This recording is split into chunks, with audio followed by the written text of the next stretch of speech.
और चलिए अब बारी है आज के स्पेशल सेगमेंट की, यानी कि पॉलिटिकल कैलेंडर की, जिसमें सेट होगा दिन भर का एजेंडा। बताएंगे आपको किस तरीके से पूरा दिन आज अहम रहने वाला है, कौन सी खबरें अहम रहने वाले हैं। देखिए, प्रधानमंत्री मोदी आज 51,000 लोगों को नियुक्ति पत्र देंगे। ये बड़ा कार्यक्रम रहने वाला है प्रधानमंत्री का।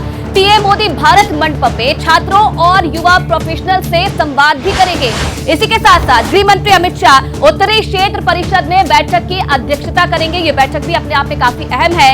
वहीं बीजेपी ने एमपी चुनाव की दूसरी सूची जारी कर दी है, जिसमें कई बड़े नाम शामिल हैं। वहीं आज बीजेपी की परिवर्तन यात्रा रायपुर पहुंचेगी, जिसकी शुरुआत हुई थी, और आज इस रैली का रायपुर पहुंचने का कार्यक्रम है। तो ये पूरा पॉलिटिकल कैलेंडर है। तो आज प्रधानमंत्री मोदी कई नियुक्ति पत्र बांटने वाले हैं। 51,000 नियुक्ति पत्र आज वितरित करेंगे। सुबह 10:30 बजे ये कार्यक्रम होने वाला है। वीडियो कॉन्फ्रेंसिंग के जरिए ये पूरा कार्यक्रम होगा। ये नियुक्ति पत्र बांटे जाएंगे और ऐसे में प्रधानमंत्री नियुक्ति पत्र जो लाभार्थियों को है उनको संबोधित भी करने वाले हैं। रोजगार मेला देश भर में 46 स्थानों पर आयोजित किया जाएगा। साथ ही आपको बताएं कि इसमें कई युवा हिस्सा लेने वाले हैं। तो 51,000 नियुक्ति पत्र यहाँ पर बांटे जाएंगे। साथ ही यहाँ पर संबोधन भी किया जाएगा।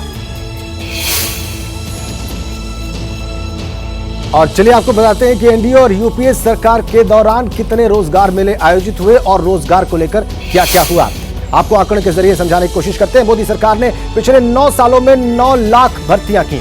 यूपीए सरकार के 9 साल में केवल 6 लाख नौकरियां दी गई। इसके अलावा बताएं, मोदी सरकार में पिछले साल 9,000 लोगों को प्रमोशन मिला और इस साल भी 4,000 लोगों को प्रमोशन देने का लक्ष्य है। तो देखिए, पॉलिटिकल कैलेंडर में आपने जाना कौन कौन सी खबरें अहम रहने वाली है। अब आपको बता दें कि देखिए, कनाडा के साथ संबंधों में आई कड़वाहट से वहां के जो लोग हैं वो घबराए हुए हैं और इसका असर वहां रह रहे भारतीयों पे भी पड़ सकता है। देखिए किस तरीके से असर पड़ेगा। कनाडा में काफी तादाद में भारतीय रहते हैं। कुछ वहां नौकरी करते हैं तो कुछ कारोबार भी करते हैं और इनमें बड़ी तादाद में सिखों की है जो कनाडा में बस गए। लेकिन दोनों देशों की तलखी ने अब इनके लिए भी चिंता खड़ी कर दी है। तो अकाली दल के अध्यक्ष सुखबीर बादल ने क्या कुछ कहा, दोनों देशों के संबंधों का असर यहाँ के छात्रों पर पड़ रहा है, ये आपको सुनवा दें। ਜਿਹੜੇ ਕੈਨੇਡਾ ਜਾਣਾ ਚਾਹੁੰਦੇ ਆ, ਜਿਨ੍ਹਾਂ ਨੇ ਐਡਮਿਸ਼ਨਾਂ ਵੀ ਲੈ ਲੀਆਂ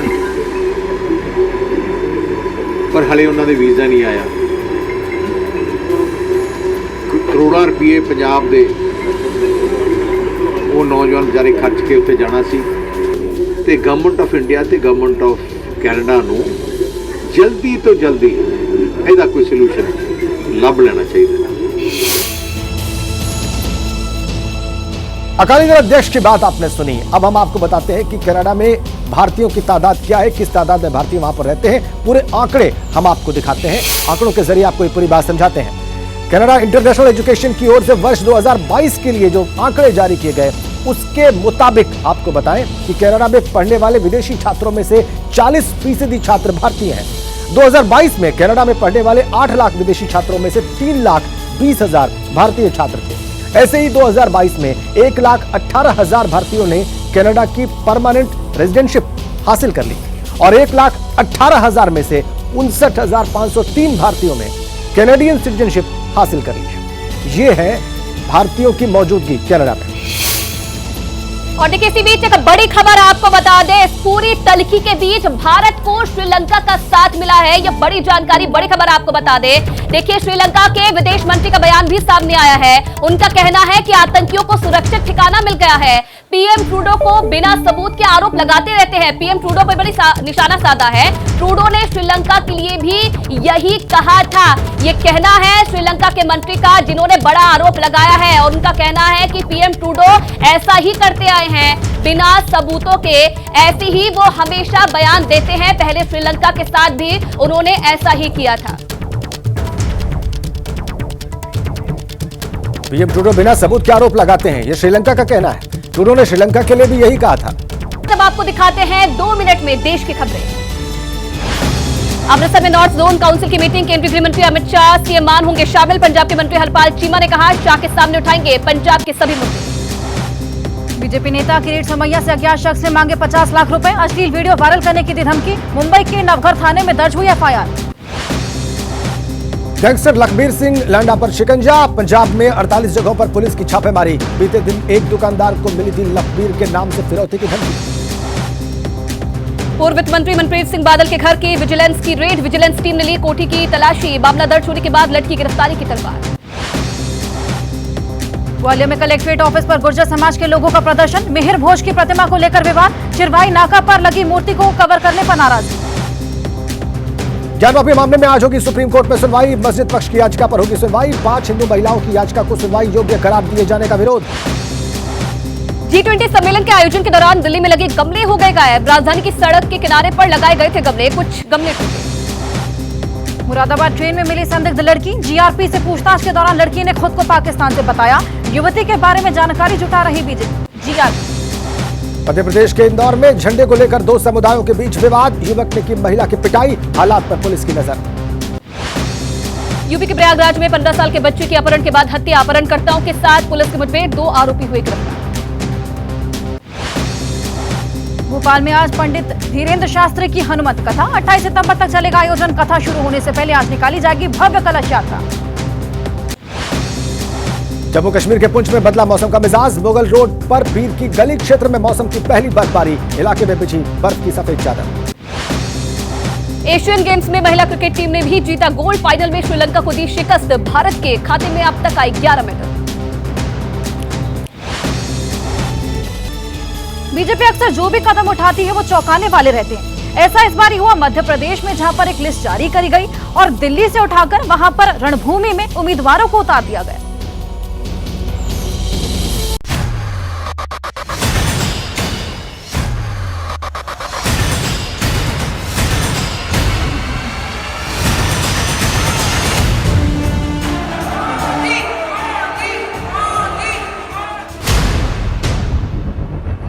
पीएम मोदी ने मध्य प्रदेश की धरती पर जीत की हुंकार लगाई। उसके कुछ देर के बाद मध्य प्रदेश के लिए बीजेपी ने उम्मीदवारों की दूसरी लिस्ट जारी कर दी। बीजेपी की दूसरी लिस्ट में 7 कद्दावर उम्मीदवार ऐसे हैं जिन्हें राष्ट्रीय राजनीति से सीधे अब बीजेपी ने विधानसभा में लड़ने के लिए भेज दिया है। मध्य प्रदेश विधानसभा चुनाव के 39 उम्मीदवारों में बीजेपी ने 7 सांसदों को टिकट दिया है। इसमें केंद्रीय कृषि मंत्री नरेंद्र सिंह तोमर हैं, जिन्हें दिमनी से टिकट दिया गया है। केंद्रीय मंत्री प्रहलाद पटेल हैं, जिन्हें नरसिंहपुर से टिकट मिला है। केंद्रीय मंत्री फग्गन सिंह कुलस्ते को निवास से उम्मीदवार बनाया गया है, जबकि जबलपुर के सांसद राकेश सिंह को जबलपुर पश्चिम से मैदान में उतारा गया है। सीधी की सांसद रीति पाठक को सीधी से उम्मीदवार बनाया गया है। वहीं सतना के सांसद गणेश सिंह को सतना और होशंगाबाद के सांसद उदय प्रताप सिंह को गाडरवाड़ा से प्रत्याशी बनाया गया है। पार्टी के महासचिव कैलाश विजयवर्गीय को इंदौर विधानसभा से टिकट दिया गया है। बीजेपी ने दूसरी लिस्ट में 7 पूर्व विधायकों को भी टिकट दिया है। 39 उम्मीदवारों में 6 महिला उम्मीदवारों के अलावा 14 SC/ST उम्मीदवार हैं। दूसरी सूची में सबसे ज्यादा ध्यान देने वाली बात यह है कि इसमें चारों ऐसे वरिष्ठ नेताओं को टिकट दिया गया है जो मुख्यमंत्री पद के दावेदार माने जा सकते हैं। हालांकि जिन दिग्गज नेताओं को टिकट मिला है उन्होंने खुशी जाहिर की है। पहली बार विधानसभा का चुनाव लड़ने का फैसला पार्टी ने किया है, वो भी मेरी जन्मभूमि और कर्मभूमि नरसिंहपुर से, इसलिए और अधिक आभार। खाली ये बताया था कि आपको कुछ काम दिया जाएगा, तुम ना नहीं करोगे, तुमको करना है। पर 1 नंबर का जब टिकट डिक्लेयर हुआ तो मुझे भी आश्चर्य हुआ, पर हम तो पार्टी के सिपाही हैं, पार्टी जो आदेश देगी वो करेंगे। मध्य प्रदेश के लिए अब तक बीजेपी 230 में से 78 सीटों के लिए उम्मीदवारों का ऐलान कर चुकी है। बाकी बची 152 सीटों पर भी चौंकाने वाले नाम आएंगे, ये साफ हो गया है। बीजेपी अपनी तीसरी लिस्ट में दूसरी सूची की तरह ही बड़े नेताओं को टिकट देकर चौंका सकती है। माना जा रहा है कि केंद्रीय नेतृत्व ने मध्य प्रदेश में गुटबाजी खत्म करने और हर क्षेत्र से बड़े चेहरों को चुनाव मैदान में उतारकर मास्टर स्ट्रोक खेला है, क्योंकि गुजरात के बाद सबसे ज्यादा समय तक बीजेपी शासित राज्य है। राज्य में आने वाली 29 लोकसभा सीटें बीजेपी के लिए अहम फैक्टर है। इस साल 5 राज्यों में चुनाव होने वाले हैं। इनमें सिर्फ MP में बीजेपी की सरकार है। MP में बीजेपी 90 के दशक से ही काफी मजबूत है। दिग्गज सांसदों को मैदान में उतारकर बीजेपी ने यह संदेश दिया है कि पार्टी के लिए सिर्फ एक चेहरा महत्व नहीं रखता, बल्कि चुनाव जीतना अहम है। ऐसे में फिर चाहे किसी को भी मैदान में उतारना क्यों न पड़े। हालांकि जैसे ही बीजेपी की दूसरी सूची सामने आई, इस पर सियासत भी शुरू हो गई।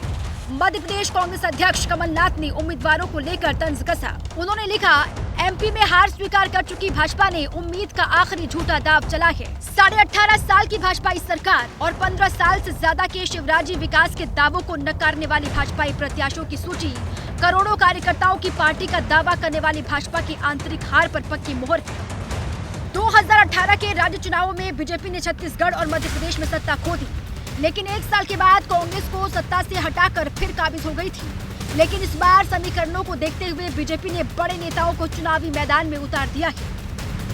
बारी है लाइव टिप की। तो देखिए, कुत्तों के काटने की घटनाएं आजकल बढ़ती जा रही है। कैसे इससे बचाव किया जाए, जान लेते हैं सीनियर फिजिशियन डॉक्टर अजय लिखी।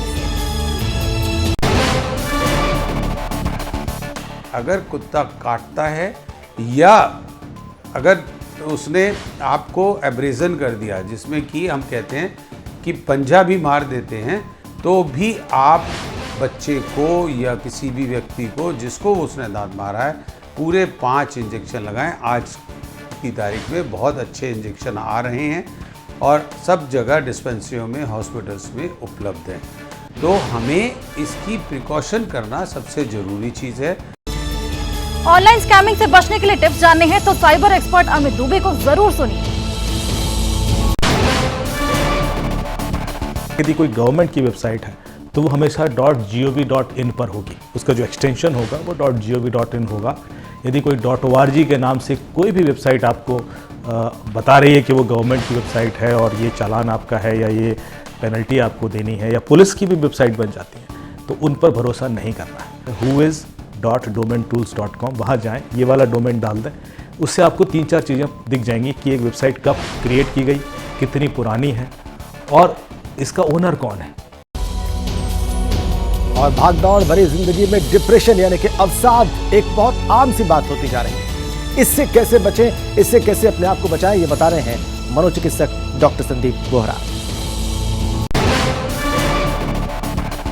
तो सोशल सपोर्ट है, उसको बढ़ाना, उसको बेटर करना, उस बच्चे की नींद को ठीक करना किसी भी तरीके से। मतलब अधिकतर देखते हैं बच्चे सो नहीं पाते हैं, तो जितना आप इनकरेज करेंगे बच्चे को बोलने का, अपने मन की बात व्यक्त करने का, और साथ में पेरेंट्स की जिम्मेवारी होती है वो वर्बलाइज करें, मुंह से बोलें कि बेटा हमारे लिए तुम प्यारे हो, तुम्हारा रिजल्ट प्यारा नहीं है।